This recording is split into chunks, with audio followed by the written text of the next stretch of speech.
Hello, everybody, and welcome back to Bourbon Over Baseball. Today, we have a little bit different change of pace here. We're going to be talking about blind drafting. I have Jeff, aka Butch Huskies, Round 2, aka Doug Brochill, aka whatever he comes up with next. Say hi, Jeff. What's up? You guys might have heard him last time on the Blue Jays breakdown, but he's kind enough to join us again tonight to talk to you guys about blind drafting because he loves blind drafting. If you follow him on Twitter, you know he's always down to blind draft. So today we're just sort of going to break down what a blind draft is for MLB Showdown and how we've gone about it in the past. First off, Jeff, did you have a great experience blind drafting? I did. I mean, I love it so far. I mean, I would say in the past year or so, I've kind of got more aware of like different drafting types of games from like other type of card games and whatnot. So like, I kind of love just little ways in which it's more, I won't say necessarily fair because blind drafting is truly blind. You don't know what you're going to get, and we'll cover that. But I think I like ways in which you just start with a blank slate and you just don't know where you're going to end up, right? And I know Magic has a lot of different drafting things that's what I've used for other games, but no, I love it. I think it's just fun to just kind of sit down, just pick a team and go. Yeah, the one thing I liked about it for sure was that second part you just said where you didn't script it. You know, you kind of everyone sort of got a basic team, and everyone's teams, even though some were more high powered, were pretty even. So, what is the blind draft? So basically, for a blind draft in the past, or if you've read my articles, and again, this is sort of tied into the drinking tournaments. You guys can pay attention if you guys want to go back to an earlier podcast where we broke down the drinking aspect of it. But a blind draft is basically a box of showdown cards, and just don't look at the cards, and you're going to pick your team. Jeff has done it out of like shoebox, where you just kind of keep the box sort of closed. You don't look. You can go as extreme as I've gone, where you wrap your entire box in fabric and only have a slit big enough for your hand. Some people are a little more extreme and nerdier like I am. But either way, the idea is that you're going to draft this team without seeing, aka blind. You're going to draft a 20-man roster is what we've done before. So that's 8 position players, 1 DH, 4 starting pitchers, a reliever, and a closer, including 5 bench spots. And 5 bench spots can be anybody besides a starting pitcher.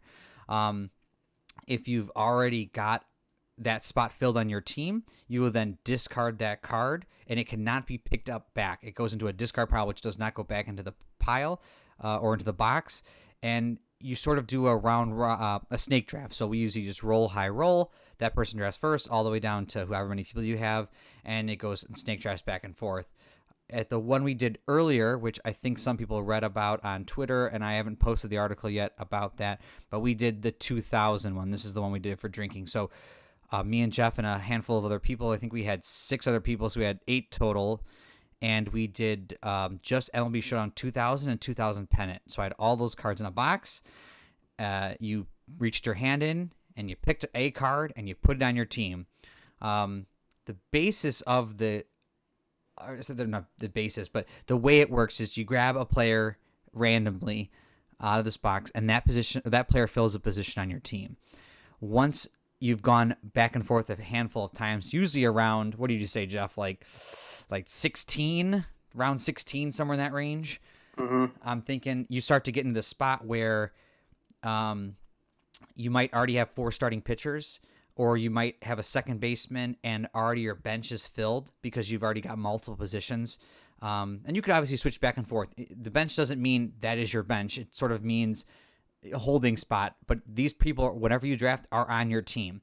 So let's say your 4 starting pitcher slots are already filled, and you go reach your hand in the box. You take a card out.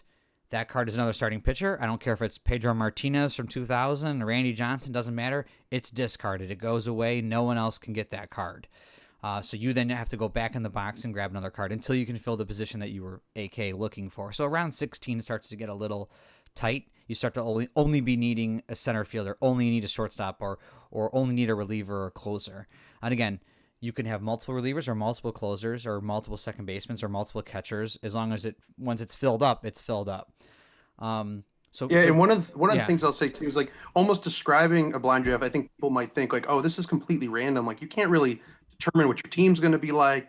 And I think that, of course, there's the blind aspect of it. I get that, but I think part of it is also that there's a lot of strategy that comes into this, right? Like think of how many players have multiple positions, right? Yes. We play AL rules in our league. So think about you have the DH, right? I had a situation where I had Robin Ventura, right? And that his 2000 card is great. He's on base 9, he's third base +3, which is Yep. incredible. And then I picked up Chipper Jones. He was my only foil that I picked up. Well, Chipper Jones is also an incredible third baseman. He's +2 third base, on base 10. But I was better to play Robin at third and go Chipper at DH. Yep. So there are those kind of questions about like how do I kind of mix this together? How do I put this puzzle together? And that's honestly like drafting and putting the team together is honestly one of my favorite parts of the blind. Of course, I love playing, Showdown and seeing how it works out, but I love putting the team together and seeing how it works out. Yeah, what I did notice during the last time we did our draft was everyone that wasn't picking a card is like going over their team, trying to figure out, I could put this guy at third, or does he sit on my bench for now?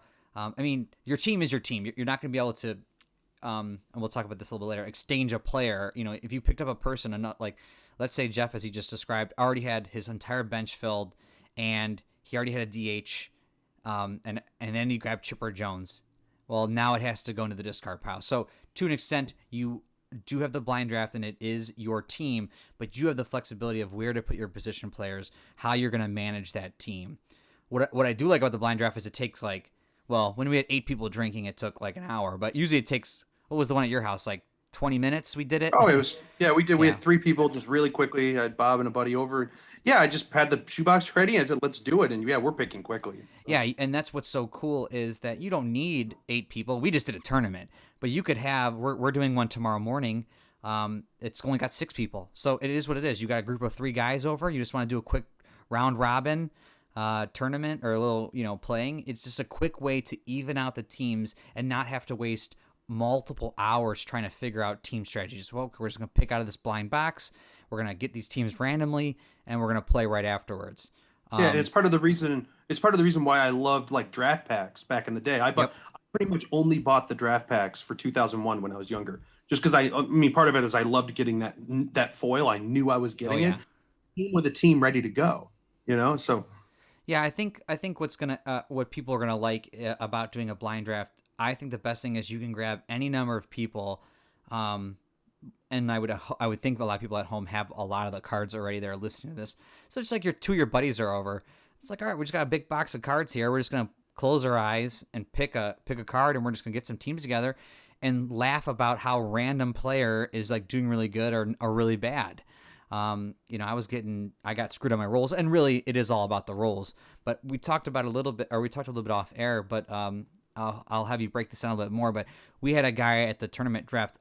He just got so lucky. He was getting like all foils and all 10s. He lost first round. It's not all about that big stellar, staff that you got. He actually, I think, finished second in point standing going into it. But, heavy relief was hopefully everyone gets more than one reliever and one closer, but at least you got those 2. I think I had a few, but I think the biggest thing to hurt me and my team was I think Bartolo Colon was my best pitcher with 3 control, and that hurt me a lot because the guy I was playing decided to start Kareem Garcia against me instead of leaving him on his bench because he knew to get the advantage more often against a 3 control starter, and that's where a lot of the strategy comes involved. So it's fun. It's quick. It gets it involved and it keeps you going, and you still have the flexibility. What did you see during the first round? Yeah, so like one of the things that surprised me, so I went into the blind draft saying whoever has the most relievers is going to win. That was just my ultimate theory because you have to have a closer, you have to have one reliever. Yes. And your bench can be filled. Like if you pick up 5 relievers, then that's your bench. That could or you fill the one spot and then the rest go on the bench. And you can use those guys during the game. So think of having a reliever that you can actually use on the bench rather than maybe a 70-point catcher that just is no use to you. Like that's a huge difference. So I saw that Raleigh Fingers, Kevin, was number 1. He had a ton of foils. He had it was like 6,700 points. Mm-hmm. And then the guy that you said that lost second, I think it was Cody, had about 6,600. And then I think the average was somewhere about 5,300 in terms of salary and points. Yeah. We did the ranking. So you said Cody lost second. And then Kevin almost lost to the 8 seed. He played the 8 seed and he barely won to get out of that. Yeah. Right. And then I only had one reliever, one closer, and I was panicking. I'm like, I'm just going to be out of this early. Well, the one thing that saved me, and I think that this is a big deal. I think especially when we're playing 1 year of a set, right? This will be kind of the same thing the way we've been talking about 2018. Mm-hmm. It's pitching, right? Yep. Like most of your hitters are going to be kind of average, right? Like you're going to have I'm going to have my 10 Chipper Jones, my 9 Robert Ventura, but most of mine are, let me see, Joe McEwing, Lance Johnson. I mean, these guys are 7s and I had a 5, right? They're going to be normal batters for the most part. So the moment you have a great pitcher going against them, that is the massive difference. So for example, I had Shane Reynolds, who is a stud. He's control 3, 7 innings pitch, and then he's 18, 19, 20 is on base. So like my first game, these guys were just doing work. And then my Ryan Rupp was my second starter, Wilson Alvarez. I just had really good pitchers. So I think that was the kind of the big difference. Oh yeah. That kept me in the game, is that even though I only had the reliever closer, these guys were pitching to about 6, 7, 8 innings per game and really keeping me alive. Yeah, I mean that's what happened with me. I mean I had to face Kevin Brown game 1, who just annihilated me, even though I had Bartolo Colon. It just wasn't enough. And then the rest of my starters were all 3 control at best. So to break down again how it sort of works, you're trying to fill a 20-man roster, and you are going to fill it. I mean, you're going to be, if it's the 20th round, technically of the snake draft, and all you have left is a third baseman, you just keep picking and discarding until you get a third baseman. Again, those cards don't get repicked, the ones that get discarded. So, a lot of times, you might just it's funny to watch. Like I've seen people just throwing away relievers, and I'm like, I can't wait to pick because that's all I need is a reliever. I just need someone good. But what was funny was how the teams are. This is a random draft, and yet a 5,000-point team is about what a showdown team is. Like when you draft, you're drafting about a 5,500-point team. I'm like, well, that's pretty even to actually what we just randomly picked, and we had no salary cap. Again, there were the outliers, like the people that had the 6,000-point teams, but they didn't win. Which I think you were 5th, I think, and the guy that you played wasn't he? He was 3rd overall because I played him round 1. Yeah. And total points before the thing started. But either way, you're trying to get, like I said, you're trying to get each position filled. You're trying to get a DH, 4 starting pitchers, a closer, a reliever, and then 5 bench spots. And those 5 bench spots can be all 5 more relievers. They can be all 5 more closers. They can be 5 more catchers. They can be whatever you end up picking. And that's what ends up being random. I think your buddy had like 3 catchers when we played at your house, and he had Jason Kendall be his DH, which was pretty funny. Yeah, it's amazing. But actually, that turned out to be an interesting strategy later on. So one of the rules that we implemented, well, I guess Kevin sort of implemented for the drinking portion, but also I like it, is after the game is over. And after the game is over, the loser gets a special privilege, I guess, technically for losing. But what it's trying to do is trying to even out the team. So, Jeff, can you explain what sort of happens, or what did happen the first time, and how we changed it to maybe what it is now? Yeah, absolutely. So we kind of went. This was probably the one rule that I'd say Kevin, Bob, and myself went back and forth on a lot, because it was kind of part of the question of, are we trying to help the team that won or help the team that lost? And we came to the conclusion that in a blind situation, we want to help the team that lost. So what we did with the last blind draft, where we had the 8 people, was that when you lost a game, you went into the bucket, right, of all the cards that were still available, and you went in and selected a player. Yeah, blind still. This is all still blind. Completely blind. And if that player was great and it definitely made your team better, if you picked up a Randy Johnson or Chipper Jones or whatever, then you could just add him to your team, right? You would add him to your team. Someone would go on the bench, and then you would have to purge someone off the roster, probably that 10-point catcher that you have, right? Yeah. So we saw some interesting things there. Like there were definitely situations where people were getting cards that were more helpful, right? I lost a couple games and I picked up another closer, right? Yep. So the closer, it was another reliever that I could use. I know it infinitely helped. I can't remember how much I used them, but I know just having the option of another reliever was going to be helpful, even though Absolutely it was like 70 points or something. So one of the things, though, we kind of observed in that 8-person draft is that somebody would pick up a card and it would be a 100-point shortstop that just did not help them, right? He's an on-base 6. He's not good defense, and then they just kind of threw him in the discard because they truly didn't put him on their team. So part of that was that it's not helping them to get a player, right? We're just basically at the same rosters that they just played at. So we so that's what we did last time. Now going into tomorrow, I think we're going to, as long as Kevin and his house rules is okay with it, I think that we're going to implement this, which is that not only are you going to go through the process of maybe adding that player to your team, but then you're also going to do another player that you're going to pick out of the box randomly or blindly, and then it's for the opposing team. So, for example, let's say that I keep using Chipper Jones because he was on my team. I'm going to keep going with that. Let's say that, the guy that beat me had Chipper Jones on his team and he's playing him as his third baseman. If I go and pick up a really bad third baseman, I can instantly flip Chipper Jones for that third baseman. So it's really a kind of a quick way that might really hurt a team that you're playing. And I think it's a good way to kind of start kind of normalizing and evening the rosters out. So anyway. Yeah, I mean that's what happened at your house. So we just did it. We sort of tested it out, and I picked up a card as I lost, and I didn't want to add it to my team, so I discarded it. And then I picked up the card for the opposing players, and it was Randy Johnson or something. I forget who it was. Oh, it was like, yeah, I think it was Randy Johnson. And I was like, I don't want to add that to his team. So I discarded that as well. Yes. But what's cool is, like you said, is if you get the other player, you can put it on their team. Now, how does that work? I can hear people probably already chirping like, well, I'm just going to throw my bench. Well, that's what we tried to implement would be if it is a third baseman or a second baseman or a shortstop, whatever it is, that player goes into your starting lineup, replacing that exact position player. So starting pitching is easy. It just replaces the starting pitcher in the rotation that they would follow in the point rotation, with highest to lowest points. But if it's a third baseman, like you said, he's got Chipper Jones in his starting lineup, and he's playing third base. If I picked up a really crappy third baseman, I could throw it in and make him lose Chipper Jones, evening out, like you said, the team. So he just won, so now his team's a little bit lower, and maybe I would have grabbed somebody that helped my team. What's interesting is what we said was you can't replace the DH unless you grab a DH card. So what the guy did that we were playing, I believe his name is Nick, he had his catcher as his other catcher and his Jason Kendall as a DH. So it would have been funny if I grabbed a catcher, I could not have sacrificed to Jason Kendall. I only just done his original catcher. But if I had grabbed a DH person, he would have lost his Jason Kendall. So again, this rule, this after the game's over rule, is just to help even out the teams in case someone gets super lucky and just overstacks their team by blindly just being really lucky, and you just got really screwed over. You don't have to do this. You can just play your quick draft and just play each other and just be happy and do whatever.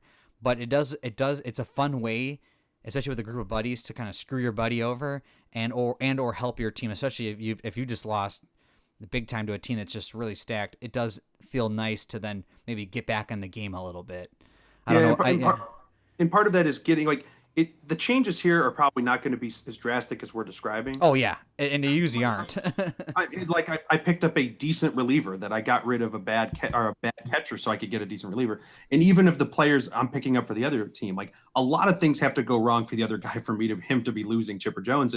And truthfully, like if I'm going to use my own team as an example, like if I lost Chipper Jones on my lineup, well, I have Revan Ventura. Yep. He can go to playing third base. So he becomes basically it's just an instant kind of switch, but you still can work with your bench and what you have in your lineup. So exactly, that was the point I was getting to get to next is after they've already so they got rid of Chipper Jones, they put Joe Schmo in for you. Now before the next game, you could rearrange your team. You're a manager. You can do whatever you want. Yeah, and I think that part of it was that we just saw that not enough people were getting an advantage of losing, right? Like you could get something. So we can't guarantee that you're going to get that advantage on your own team, but like at least we can increase the chances of something helping you or something hurting the other team. Yeah, so. And like you said, all we're trying to do is trying to make it more even, more fair, whatever. But that's basically the blind draft in a nutshell. Again, people are listening. Hopefully this helps you maybe have a blind draft of your own. If you have any questions, obviously you can ask Jeff on Twitter at DougBroChill, if I'm not mistaken. Yeah, say your Twitter. Let me look up. I want to double check. What's your Twitter handle? Mine's just at Bob Bumbarger, or you can type in "Don't think you are." But yeah, and mine is at DougBroChill 2000. Yes. So you can look up Jeff and ask him on Twitter. You can look up me and ask me on Twitter. Either way, we can hopefully answer any of the questions you have. We have one tomorrow morning. The basic reason to get this out there is some of the people had questions about how do you actually blind draft. So we were just trying to get a real quick video a real quick podcast together where we just explain it, so the people at home, could do this to themselves, because I think everyone should be able to do this with 3 buddies and have a really fun time. Yeah, and that's the good part is that you can do it with do it with just my buddy and I, and then I invited Bob over, right? It Yeah, was just a 2-person thing. But with like just one thing with the setup too, like we did a bracket last time, so we yeah, actually bracket in terms of like who had the most points, who had the least, and then we did 1-8, 2-7.